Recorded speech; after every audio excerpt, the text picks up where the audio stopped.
আবারও প্রেমে পড়েছেন পরীমণি।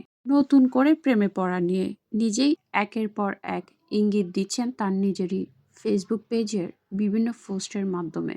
কখনো ছবি, কখনো ভিডিও, আবার কখনো রহস্যজনক পোস্টের মাধ্যমে জানান দিচ্ছেন তিনি নতুন কারো প্রেমে পড়েছেন। খুঁজে পেয়েছেন নতুন কাউকে, যিনি তাকে ভরসা করতে পারেন।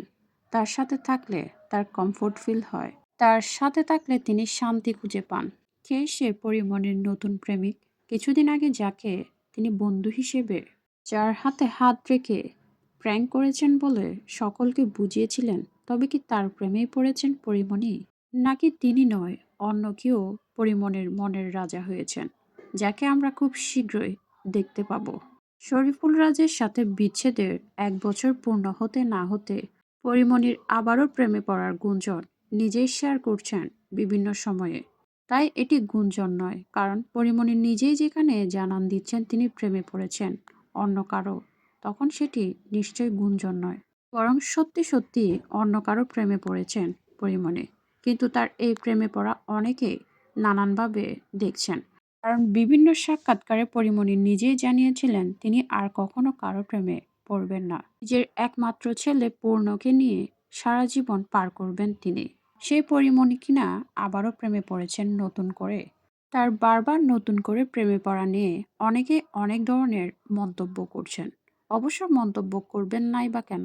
শরীফুল রাজকে তিনি যখন প্রেমিক হিসেবে সকলের সামনে আনেন, তখন তিনি বলেছিলেন শরীফুল রাজের সাথে মৃত্যুর শেষ নিঃশ্বাস পর্যন্ত তিনি থাকতে চান।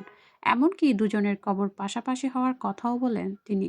কিন্তু সেই শরীফুল রাজের সাথে বিচ্ছেদের ১ বছর পূর্ণ হতে না হতে পরীমনির নতুন করে প্রেমে পড়া নিয়ে হচ্ছে সমালোচনা। অনেকেই বলছেন পরীমনির যা স্বভাব সেটি তিনি কখনোই পাল্টাতে পারবেন না। একের পর এক প্রেম, বিয়ে পরীমনির যেন অভ্যাস এবং স্বভাবে পরিণত হয়েছে। তাই তিনি চাইলেও নিজেকে পরিবর্তন করতে পারবেন না এইসব করা থেকে। বিয়ে, বিচ্ছেদ, প্রেম এসব যেন পরীমনির সাথে পরীমনির দৈনন্দিন অভ্যাসের মতো। তাই পরীমনি যতই চেষ্টা করুক, তিনি চাইলেও কখনো তার এই অভ্যাস পরিবর্তন করতে পারবেন না। তবে নিজেকে কখনো পরিপূর্ণ একজন বউ হিসেবেও তিনি রাখতে পারেন না। প্রেমে পড়েন, বিয়ে করেন, কিন্তু বিচ্ছেদের পথে খুব শীঘ্রই হাঁটেন পরীমনি। তার এমন স্বভাবে তাকে অনেকে বোকা এবং সহজ সরল বললেও অনেকে তাকে নিয়ে সমালোচনা করতে ছাড়েন না। অনেকেই বলেন পরীমনি যেমন সুন্দর, কিন্তু তার চরিত্র কিংবা স্বভাব তেমন একটা সুন্দর নয়। আবার অনেকেই মন্তব্য করেন যেহেতু পরীমনির পরিবার বলতে তেমন কেউ নেই, তাই তিনি যেমনভাবে ইচ্ছে তেমনভাবে জীবনটাকে চালিয়ে নিয়ে যান। যেহেতু বাধা নিষেধ কিংবা বিধি নিষেধ নেই, তাই নিজের জীবনকে নিজের মতো করে পরিচালনা করেন পরীমনি। তাই হয়তো ভুল সম্পর্ক কিংবা ভুল মানুষের প্রেমে পড়েন পরীমনি।